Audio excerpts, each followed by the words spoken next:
आज मैं आपको यूनिट डिजिट यानी कि इकाई के अंक के बारे में बताऊंगा, जिसके क्वेश्चन एग्जाम में बार बार पूछे जाते हैं, चाहे वो एसएससी का एमटीएस हो, चाहे सीजीएल या फिर स्टेट एग्जाम होते हैं जो कंपटीशन वाले, उनमें हर बार इकाई के अंक के बारे में क्वेश्चन पूछे जाते हैं। तो चलिए स्टार्ट करते हैं। देखिए, इकाई का अंक होता है किसी संख्या का दाएं तरफ से जो पहला अंक होता है वही इकाई का अंक होता है। जैसे हमारे पास ये 6295, तो इस संख्या में ये इकाई का अंक हुआ। ऐसे ही 2798, इसमें 8 इकाई का अंक है।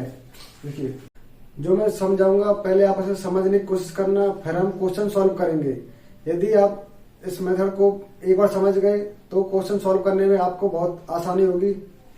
किसी संख्या के ऊपर घात दी हुई है तो उसका इकाई का अंक कैसे चेक करते हैं, ऐसे चेक बताते हैं। देखिए, जैसे 15 की पावर 3 है तो इसका क्या होता है, ये 3375 होता है ये। तो इसका क्या इकाई का अंक 5, या फिर ऐसे चेक कर सकते हो केवल 5 का इकाई का अंक लेकर है कि 5 कितना होता है 125, तो इकाई का अंक 5 है। देखिए, ऐसे ही ये 16, इसकी 4 लेंगे तो केवल हमें 6 को लेना है बस। तो 6 की पावर 4 क्या होता है, 6 का 4 बार गुणा करेंगे, अब क्या जाएगा 6 गुणा से 36 का भी 6, और 6 गुणा 6 36 का भी 6 आएगा। तो 6 गुणा 6 36 का भी 6, तो इकाई का अंक इसका क्या आएगा 6 ही आएगा। देखिए, हमारे पास 10 अंक होते हैं हमारे पास, 0 1 2 3 4 5 6 7 8 9, यहाँ पर 10 अंक है। देखिए, 0 1 5 और 6, ये 4 अंक ऐसे हैं, 0 1 5 और 6, ये 4 अंक कैसे हैं। यदि किसी संख्या के अंत में ये 4 अंक हैं और उस संख्या की कितनी भी घात है, कुछ भी होगा, चाहे सम संख्या विषम संख्या हो, तो इकाई का अंक हमेशा वही आता है। जैसे करेंगे, जैसे यदि 375 की घात 75 है तो इसका इकाई का अंक क्या आएगा 5 ही आएगा। ऐसे अगर 0 को लें तो इनकी 1050 की घात 1050 ही है, तो इसका इकाई का अंक क्या आएगा 0 ही आएगा। ऐसे ही यदि 1 को लें, यदि 81 की पावर 321 है तो इकाई का अंक क्या आएगा 1 ही आएगा, क्योंकि 1 की पावर कितनी भी कर दी जाए तो उसका इकाई का हमेशा 1 ही आता है। ऐसे यदि 26 की पावर 56 हो तो इसकी इकाई का अंक भी 6 ही आएगा। यानी कि ये 5 अंक ऐसे हैं, ये 4 अंक ऐसे हैं जिनका इकाई का अंक हमेशा सेम रहता है, चाहे घात कितनी भी हो इनकी। अब हमारे पास 4 और 9, इनका अलग होता है मेथड पहचानने का कि इकाई का अंक क्या होगा। 4 और 9, यदि 4 की घात सम है तो इकाई का अंक आएगा 2, 6 आएगा। और यदि घात विषम है इसकी, इकाई का अंक आएगा 4। देखिए, जैसे हम उदाहरण लेते हैं 4 की पावर 2, तो क्या होता है 4 चौक 16 है 6। यदि 4 की पावर 3 लेते हैं हम, कितना होता है 64, तो 4। जैसे कितना भी पावर ले लो, यदि हमें सम और विषम चेक करना है, बस ऐसे करना है। 144 की पावर 520, देखिए 520 संख्या कैसी है, सम संख्या है, तो क्या आएगा इसका आंसर है 6 इकाई का अंक। और यदि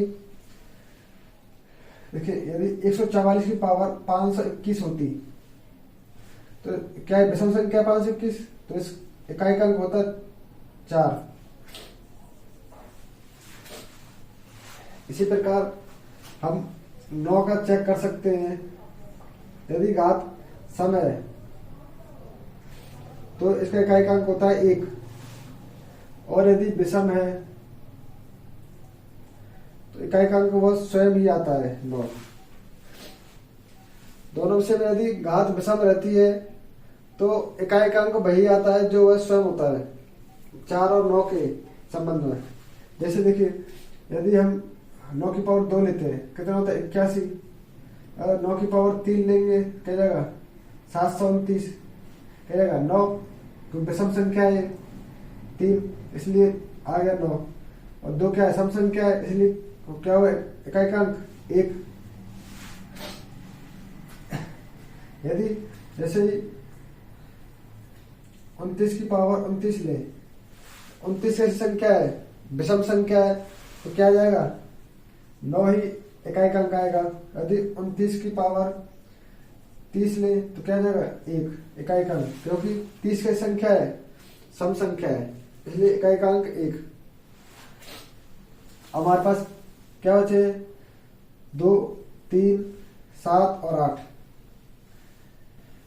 बस हमको इनको इनका कोई मेथड नहीं होता चेक करने का, बस उनको मल्टीप्लाई करके ही हम आंसर चेक करते हैं। यदि संख्या के अंत में 2, 3, 7, 8 ये 4 अंक में से कोई भी एक अंक है तो और उसके ऊपर घात दी हुई है, तो हम उसका पूरी संख्या का इकाई का अंक कैसे चेक करेंगे। देखिए, बस 4 अंक है, 2, 3, 7 और 8।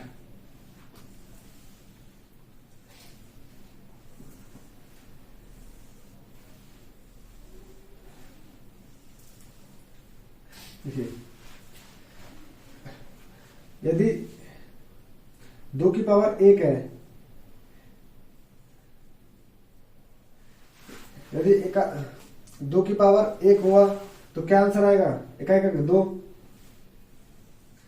यदि 2 की पावर 2 है क्या जाएगा 2, 4। यदि 2 की पावर 3 है तो क्या जाएगा 8। और यदि 2 की पावर 4 है तो क्या जाएगा, यानी कि 2 की पावर 4 मतलब क्या होता है 2 की पावर 4 यानी कि 16। इकाई का क्या आ जाएगा 6। यदि 2 की पावर 5 करें क्या होता है 32, यानी कि 2 वही रिपीट होगा। यदि 2 की पावर 6 करें क्या हो जाएगा, 2 से गुणा कर दीजिए, क्या हो जाएगा 64, 4 फिर से वही आ जाएगा। यदि 2 की पावर 7 करें, इससे और 2 गुणा कर दीजिए, क्या जाएगा 128, तो वही रिपीट होगा 8। और 2 की पावर यदि हम 8 करें, यानी कि इसका और 2 से गुणा कर दीजिए, कितना हो जाएगा 256, यानी कि 6। यदि 2 की पावर 9 करें हम, क्या जाएगा, यानी इसका 2 से गुणा कर दीजिए, कितना हो जाएगा 512, यानी कि फिर से 2 आ जाएगा। तो यानी कि ये 4 अंक ही रिपीट होते हैं। बस हमको ये देखना है बस कोई भी घात दी हुई है वह 4 से विभाजित है या फिर उसमें कितना शेषफल आ रहा है 4 से भाग देने पर।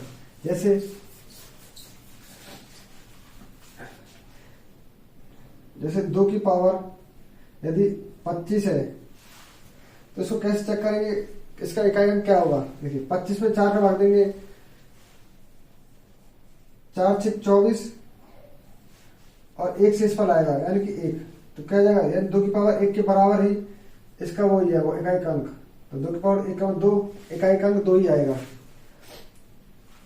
ऐसे यदि 2 की पावर 64 हो तो इसका इकाई अंक कैसे चेक करेंगे, 64 4 से विभाजित है, 64 4 से विभाजित है तो वो 2 की पावर 4 जो होगी वही 6 आएगा इसका आंसर, इकाई का अंक, यानी कि 6 इकाई का अंक इसका आएगा। देखिए इसी प्रकार 2 की पावर में कोई भी संख्या हो तो ये 4 अंक ही रिपीट होते हैं, 2, 4, 8, 6। बस आपको ये देखना है जो घात दी हुई है वह 4 से विभाजित है या नहीं। वह सभी इन चारों संख्याओं को देखना है कि जो घात दी हुई है वह 4 से विभाजित है या नहीं। देखिए इसमें भी चेक करते हैं। 3 के लिए 3 की पावर 1 का मान क्या होता है? 3, तो ये 3 आएगा। यदि 3 की पावर 2 हो 9, तो एक अंक क्या होगा? 9। 3 की पावर 3 यानी 27, तो क्या आएगा? एक अंक 7। और 3 की पावर 4 हो यानी 81, क्या आएगा? एक अंक 1। 3 की पावर 5 करते हैं हम, क्या होता है? 243, क्या जाएगा? 3, तो भाई 3 होगा, यानी कि ये ऐसे रिपीट होंगे। आपको बस चेक करना है कि जो 3 की पावर जो दी हुई है वह 4 से कितना विभाज्य है और जो शेषफल कितना आ रहा है। यानी देखिए जैसे यदि 3 की पावर हम 31 लें तो क्या होगा? देखिए 4 से भाग देने पर 31 को क्या आएगा? तो शेषफल आएगा 3। 4 7 28, 31 में से 28 है तो 3 शेषफल, यानी कि 3 की पावर 3 का जो इकाई अंक आएगा भाई इसका इकाई अंक होगा।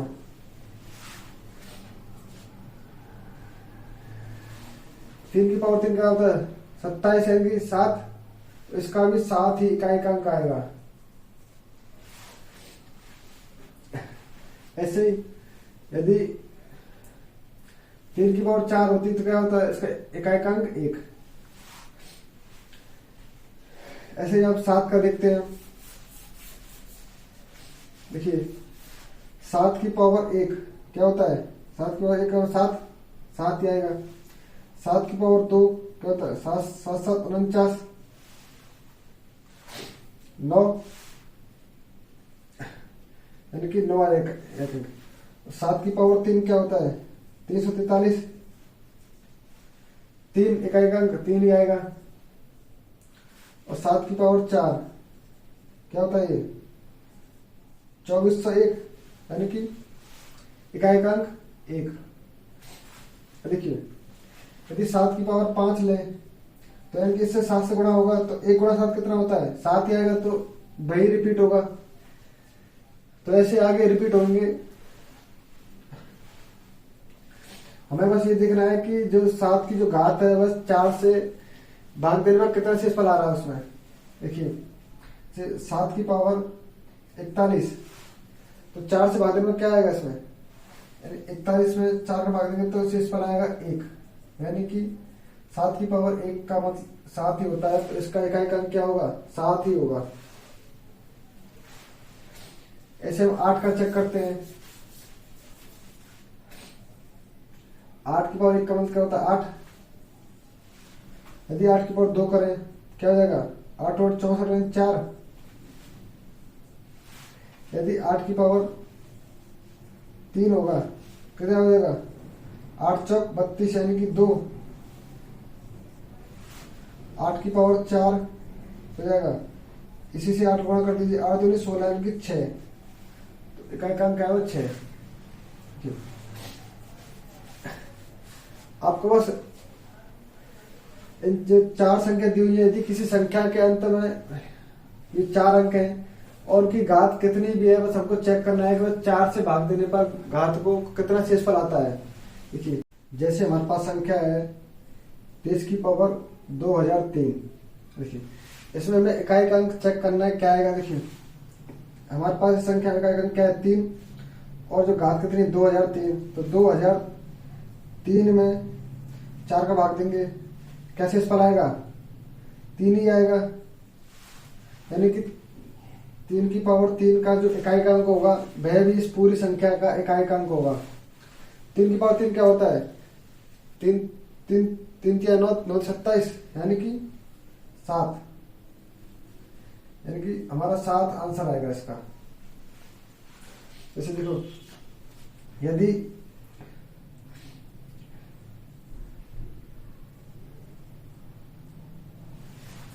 78 की पावर 231 का फैक्टोरियल। देखिए फैक्टोरियल कोई हो, यदि वह 3 से बड़ा फैक्टोरियल है तो वह हमेशा 4 से विभाजित होता है। यानी कोई भी फैक्टोरियल है यदि 3 से बड़ा, यानी कि फैक्टोरियल 4 से जो शुरू होते हैं, फैक्टोरियल 5 या फैक्टोरियल कितना भी फैक्टोरियल हो जो 3 से बड़ा है वह हमेशा 4 से विभाजित होता है। तो इसमें 4 का भाग जाएगा, यानी कि 8 की पावर 4 में जो इकाई का अंक आएगा वह भी इसमें इकाई का अंक ही आएगा। 8 की पावर 4 का क्या होता है, देखिए 8 गुणा 8 64, 64 का 4 और इधर भी 64 का 4, तो 4 चौक 16 यानी कि 6। इसके इकाई का अंक क्या आएगा 6। आपको बस ये देखना है कि जो संख्या दी हुई है उसकी घात में 4 का भाग जाता है या नहीं, और नहीं जाता है तो कितना शेषफल आता है। बस हमें ये 2 कंडीशन देखनी है। बस देखिए मैंने आपको बताया था पहले 0, 1, 5 और 6, यानी कि 0, 1, 5 और 6। यदि संख्या के अंत में ये 4 अंक हैं और उस संख्या का कितनी भी पावर है तो उनका हमेशा इकाई का अंक यही आएगा 0, 1, 5 और 6। यदि इकाई का अंक संख्या में इकाई का अंक 4 और 9 है, 4 और 9, यदि इकाई का अंक 4 यदि 4 की जो संख्या उसकी पावर सम संख्या है तो इकाई का अंक क्या आएगा, यानी सम संख्या है तो 6 आएगा इकाई का अंक, और विषम है तो क्या जाएगा 4, वह सेम ही आएगा। इसी प्रकार 9 के लिए यदि सम है पावर तो क्या जाएगा 1, और यदि विषम है क्या जाएगा 9। बाकी जो 4 है 2, 3, 7, 8, 2, 3, 7, 8 उनके लिए यह पैटर्न है। आपको बस ये देखना है कि उसकी जो पावर दी हुई है उसमें 4 का भाग कितनी जाता है कि नहीं, और नहीं जाता है तो कितना शेषफल आता है। तो चलिए इन पर अब जो क्वेश्चन आते हैं एग्जाम में वो सॉल्व करते हैं उनको। हमारे पास पहला क्वेश्चन है, देखिए 2467 की घात 153 इंटू 2 एंड 341 की घात 72 में इकाई का अंक क्या होगा। देखिए मैं दिया हुआ है कितना 2467 की पावर 143 गुणा 341 की पावर 72। हमें बस इकाई का अंक देखना है 7 और पावर देखनी है 153। ऐसे इसी में एक इकाई का अंक क्या है और घात कितनी है 72। देखिए 153 में हम 4 का भाग देंगे, क्या आता है 53 में 4 का भाग क्या जाएगा। देखिए 4 तिया 12, 3 में 4 8 32 और एक शेषफल बचा, यानी कि शेषफल 1 बच रहा है, तो यानी कि 7 की पावर 1 आएगा। इसमें 1 की पावर देखो बताया था कितने भी हो तो उसका पावर 1, उसका इकाई का अंक 1 ही आता है 1। क्या जाएगा 7 गुणा 1 यानी कि बराबर 7, तो इसका इकाई का अंक क्या आएगा 7। हमने बस इस संख्या में इकाई का अंक क्या देखा 7 और पावर देखी, उस पावर में 4 का भाग दिया हमने तो 1 शेषफल आया। तो 7 की पावर 1 जो इकाई का अंक होगा वो वह इकाई का अंक भी इस पूरी संख्या का होगा, और इसमें इकाई का अंक क्या है 1 और पावर कितनी है 72।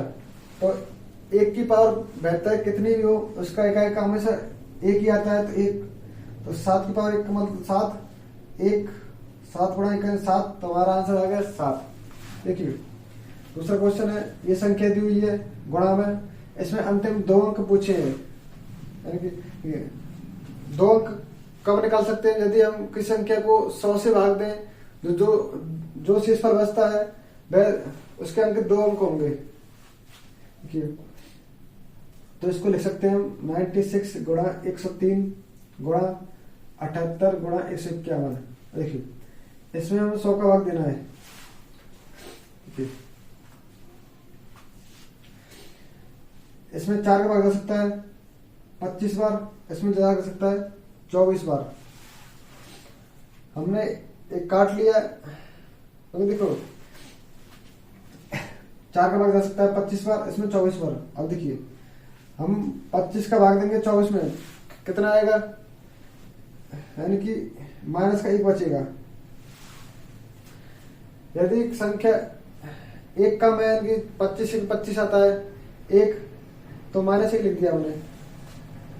103 में 25 का भाग देंगे, कितना आएगा, 25 चौके 100, 3 बचेगा। 78 में 25 का भाग देंगे, 25 से 75, 3 बचे। 151 में भाग देंगे 25 का, क्या आएगा, 25 छिक्की 150, यानी कि 1 बचेगा।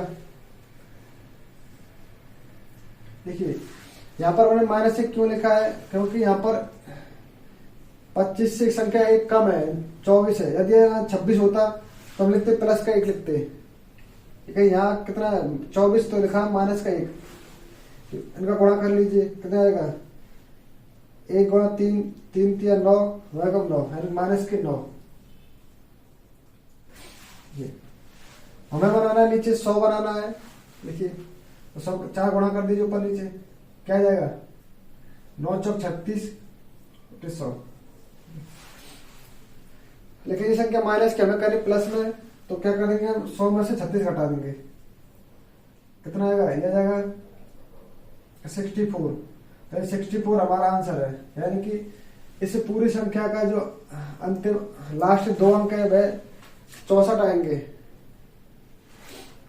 इसको हमने कैसे सॉल्व किया, देखिए यदि आपसे क्वेश्चन में पूछे कि अंतिम 2 अंक क्या होंगे, तो हमें 100 का भाग देना है उसमें।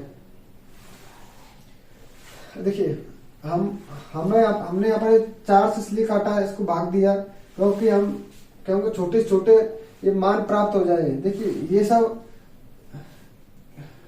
अगर 25 से भाग देते हैं तो ये सब छोटे छोटे अंक हम प्राप्त हो गए। यदि हम 100 का भाग देते तो यहाँ पर कितना बचता, 96, फिर 78 या 51, तो उनका मल्टीप्लाई करना आपस में बहुत कठिन होता है। इसलिए हमने क्या किया, हमने 4 से भाग दे दिया, ये 25 बच गया, यहाँ 24 हो गया है। 25 में 24 का भाग दिया, माइनस 1, इधर 103 में दिया, प्लस 3 आ गया, इधर 78 में भाग दिया तो 3 बच गया शेषफल। 151 भाग दिया तो कितना आ गया, 1 शेषफल। ये सब शेषफल है, ये सब का गुणा किया, कितना आ गया, -9। हमें बनाना नीचे 100, तो इसलिए ऊपर नीचे 4 गुणा कर दिया, 9 चौक 36, 25 चौके 100। ये माइनस का हमें चाहिए प्लस का, तो हमने 100 में 36 माइनस कर दिया, तो हमारा आंसर आ गया 64। यानी कि इसे पूरी संख्या गुणा करने पर अंतिम 2 अंक क्या होंगे, 64। देखिए यदि पूछता कि इसमें अंतिम अंक क्या आता है, इकाई का अंक क्या होता है इस संख्या में, तो कैसे चेक करते हो, 6, 3, 8 और 1, यानी कि 6 गुणा 3 गुणा 8 गुणा 1, 6 3 18, 8 1 8, 8 8 64, कितना आ गया, 4 शेषफल, इधर भी 4 शेषफल। तो इकाई का अंक सेम है, तो हमारा आंसर सही है। यानी कि दो इकाई का अंक, अंतिम 2 अंक पूछे तो हमारा कितना आंसर आया है, 64। और यदि इकाई का अंक पूछता तो हमारा आंसर कितना था, 4। हमारे पास अगला क्वेश्चन देखिए, 12 की पावर 55 बटे 3 की पावर 11 प्लस 8 की पावर 48 बटे 16 की पावर 18 में इकाई का अंक क्या है। देखिए इसका इकाई का निकालने के लिए हमें नीचे वाले हरे दिए हुए हैं, नीचे वाली संख्या, इनको काट हटाना है कैसे भी। देखिए 12 होता है, क्या लिख सकते हैं इसको, 3 गुणा 4, ठीक है। 12 की पावर क्या करते हैं, 55, तो इसको लिख सकते हैं 3 की पावर 55 और 4 की पावर 55, क्योंकि इसका वो होता है फॉर्मूला, यदि a गुणा b की पावर यदि कुछ दिया हो m, तो a की पावर m गुणा b की पावर n के रूप में हम लिख सकते हैं इसको। देखिए इसको लिख देंगे 3 की पावर 55 गुणा 4 की पावर 55 बटे 3 की पावर 11। 8 का मान क्या होता है? 2 की पावर 3। तो देखिए 8 की पावर कितना है? 48। तो इसकी हो जाएगी 48। देखिए जब कोष्ट ब्रैकेट के बाहर घात होती है और अंदर और बाहर घात होती है तो आपस में गुणा होता है, यानी कि कितना हो जाएगा? ये जाएगा 144। 3 अट्ठे 24, 3 चौक 12, 14। इसका होता है फॉर्मूला, यानी ए की पावर m हो और ब्रैकेट के बाहर पावर n हो तो इसका होता है ए की पावर m इंटू n। क्या जाएगा? ये 2 की पावर 144। 16 को लिखते हैं हम 2 की पावर 4। इसकी पावर कितनी है? 18। तो इसकी पावर भी हो जाएगी 18 और 2 की पावर कितना हो जाएगा? 18 चौक 72, यानी कि 2 की पावर 72। देखिए फोन कर सकते हैं। 2 की पावर ऊपर 55 है, नीचे 11 है, आपस में भाग देते हैं तो घट जाती घट, यानी कि यदि ए की पावर m अपॉन ए की पावर n होता है तो होता है ए की पावर m माइनस के n। आधार सेम है, यदि घात अलग अलग है और भाग उनका आपस में डिवाइडेशन होता है तो घात घट जाती है, यानी कि कितना आएगा? 3 की पावर 55 माइनस के 11 और ये दिया हुआ है 4 की पावर 55 प्लस के, देखिए 2 की पावर 144 में से माइनस 72 कितना आएगा? 3 की पावर 44 गुणा 4 की पावर 55 प्लस के 2 की पावर 144 72 गए तो 72। देखिए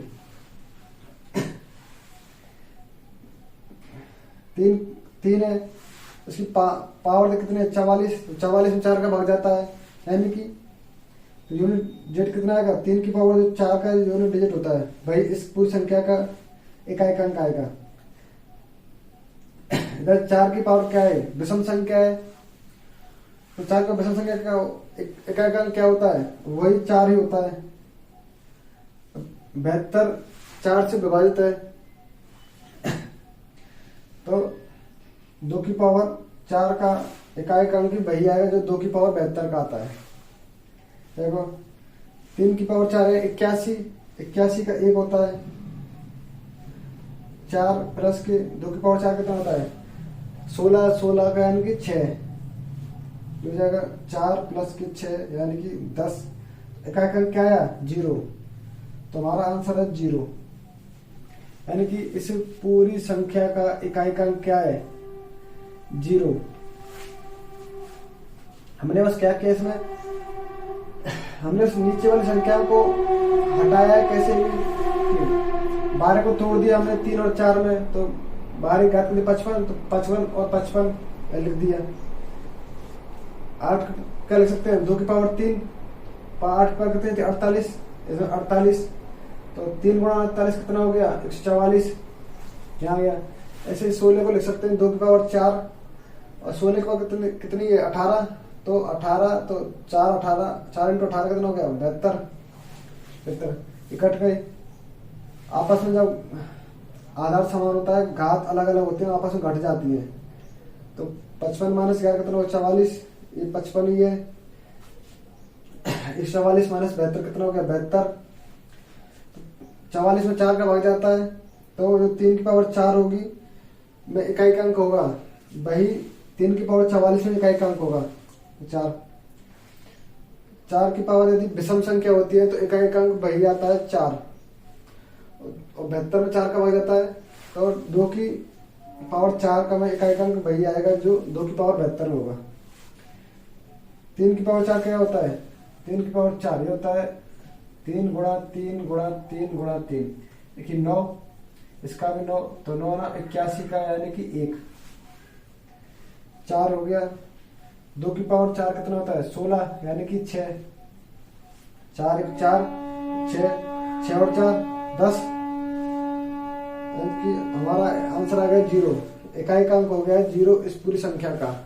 आइए इन क्वेश्चन में देखते हैं कि 251 की पावर 98 प्लस 21 की पावर 29 माइनस 106 की पावर 100 प्लस 705 की पावर 35 माइनस 16 की पावर 4 और प्लस 259 में इकाई का अंक क्या होगा? देखिए इसमें एक है, तो एक की पावर कितनी भी हो इसका इकाई अंक क्या होता है, एक ही होता है।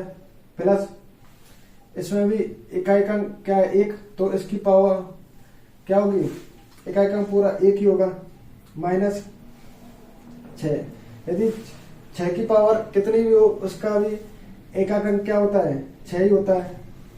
ऐसे ही इसमें 5 है, तो 5 का भी इकाई का अंक मतलब पावर कितनी भी हो उसका इकाई का अंक 5 ही होता है। माइनस के 6, तो इसका भी आएगा माइनस के 6। प्लस के इसमें इकाई का अंक क्या है, 9, तो ये 9, तो ये हो जाएगा इसका, देखिए 9 और 6 15, 9 और 5 14, 14 और 2 16, माइनस 6 और 6 12, तो इकाई का अंक है 4। तो इस पूरे इक्वेशन का इकाई का अंक क्या होगा, 4। और दूसरा ये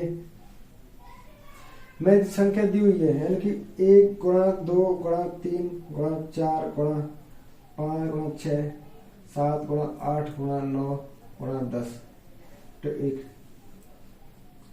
देखिए इसमें इकाई अंक पूछा है।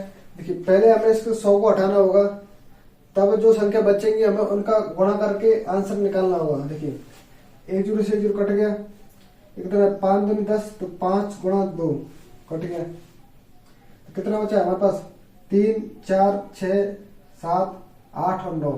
देखिए 3 गुणा 4, एक का किसी को मतलब नहीं रहता, 6 7 8 और 9। देखिए 3 चौक 12, 6 7 42, 8 9 72, फिर 2 2 और 2, यानी कि 2 गुणा 2 गुणा 2 क्या हो जाएगा, 8, तो 8 ही इसका इकाई का अंक आएगा, यानी कि इसका इकाई का अंक 8 आएगा। हमें जो हर में जो संख्या दी है पहले हमें उसको हटाना होगा, तब जो संख्या बचेंगी तो हमने उस पर क्या बचा, 3 4 6 7 8 9, तो इनका अपन गुणा के 12 42 72, तो इधर इकाई का अंक क्या है, 2 2 2, तो इसका गुणा कर 2 2 गुणा किया, 2 गुणा 2 गुणा 2 कितना हो गया, 8, तो इकाई का अंक क्या हो गया, 8 ही आता है हमारा इकाई का अंक। हमें क्वेश्चन दिया हुआ है, देखिए 1 से 99 के बीच की सभी अभाज्य संख्याओं के गुणनफल का इकाई का अंक क्या होगा। देखिए 1 से 99 तक, यानी कि अभाज्य संख्या, हमको पता नहीं कौन कौन सी अभाज्य संख्या है, लेकिन हम जो शुरुआत की अभाज्य संख्या है उनका प्रयोग करके इनका आंसर निकाल सकते हैं। देखिए पहली संख्या होती है 2 3 5 7, ऐसे देखिए इसमें 2 और 5 आ रहे हैं, यानी कि तो इनका गुणा करेंगे आपस में, 2 गुणा 3 गुणा 5 गुणा 7, 2 गुणा 5 कितना होगा, 10, इकाई का क्या आ गया, यानी कि इन पूरी संख्याओं को गुणा करेंगे आपस में तो इकाई का अंक 0 ही आएगा। यानी कि जैसे कोई संख्या है, हम 79 गुणा 10 करेंगे तो क्या आएगा, 790, यानी कि इकाई का अंक 0 ही आएगा, तो इसका आंसर क्या होगा, कि 0 इसका आंसर होगा। हमने बस क्या देखा इसमें, 2 और 5 का गुणा कितना होता है, 0 10, तो इसका क्या है 10, यानी कि 0 है, तो 0 हमारा आंसर होगा। ठीक, दूसरा क्वेश्चन है, 1 से 50 तक की प्राकृत संख्याओं के घनों के योग में इकाई का अंक क्या होगा। देखिए यानी कि 1 का क्यूब प्लस 2 का क्यूब प्लस 3 का क्यूब, ऐसे ही 50 तक क्यूब है। इसका फॉर्मूला क्या होता है, n इंटू n प्लस 1/2 की पावर होल स्क्वायर, यानी कि n का कितना 50, 50 गुणा 50 प्लस 1 क्या होता है 51/2 पावर स्क्वायर। ठीक है, 2 से का 25 बार कर देंगे तो 5 गुणा 1 कितना होता है, यानी कि देखिए 25 गुणा 51, इधर यहां लेंगे इकाई का 5, इधर लेंगे 1, तो 5 गुणा 1 कितना हो, 5 गुणा 1 5, तो 5 का स्क्वायर कितना 25, तो हमारा आंसर आ जाएगा 5। तो इसका भी आंसर कितना है, इसका आंसर आएगा 5, यानी कि 1 से 50 तक की प्राकृत संख्याओं के घनों के योग में इकाई का अंक क्या होगा, 5, इसका आंसर होगा। ये हमारा अगला क्वेश्चन है। देखिए 1 से 26 तक की प्राकृत संख्याओं के वर्गों के योग में इकाई का अंक क्या होगा। देखिए यानी 1 का स्क्वायर प्लस 2 का स्क्वायर प्लस 3 का स्क्वायर कितना होता है 26 का स्क्वायर। तो इसका फॉर्मूला होता है, यदि इसका n स्क्वायर तक है तो इसका फॉर्मूला होता है n into n plus 1 into 2n plus 1 by 6। n प्राकृत संख्याओं के वर्गों का योग ये होता है n into n plus 1 into 2n plus 1 by 6। तो n का मान क्या है 26, तो 26 इंटू 27 26 दूनी 52 और 1 53, 26 दूनी 52 और 53 6 से भाग देना। देखिए 2 3 6 ये कटेगा 13 बार और 3 9 27, तो हमारे पास बचेगा 13 गुणा 9 गुणा 53। देखिए इधर 3 9 और 3 ये जगह 3 गुणा 9 गुणा 3, 3 9 27, 27 गुणा 3 81, यानी कि हमारा आंसर आ जाएगा 1। यानी कि 1 से 26 तक की प्राकृत संख्याओं के वर्गों के योग में इकाई का अंक क्या होगा 1। ऐसे दूसरा क्वेश्चन है। देखिए 1 से 101 तक की सभी प्राकृत संख्याओं के औसत में इकाई का अंक क्या होगा। देखिए यदि प्राकृत संख्याओं का औसत निकालना हो तो पहली और अंतिम संख्या का योग करना है और इसमें 2 का भाग दे दीजिए। प्राकृत संख्या या फिर जो फिक्स उनमें अंतर होता है जैसे सम संख्या या विषम संख्या, तो उनमें क्या करना है, जो पहली संख्या दी हुई है 1 और अंतिम संख्या 101 उनको जोड़ना है और उसमें 2 का भाग दे दीजिए, हमारा औसत आ जाएगा। कितना हो जाएगा 102 बटे 2 क्या हो जाएगा 51। तो ये हमारा क्या है औसत। इसमें इकाई का पूछा है, क्या आ जाएगा 1, तो हमारा 1 हमारा आंसर आ जाएगा। ये हमारा यूनिट डिजिट यानी कि इकाई का अंक का पार्ट 1 था, जिसमें हमने आपको बेसिक लेवल से लेकर एडवांस लेवल तक के क्वेश्चन समझाने की कोशिश की है। यदि हमारे वीडियो आपको पसंद आया हो तो इसे लाइक कर दीजिए और हमारे चैनल को सब्सक्राइब कर दीजिए, ताकि हम यदि ऐसी नई अच्छी वीडियो लाए तो आपके पास उसका नोटिफिकेशन आ जाए। Thank you.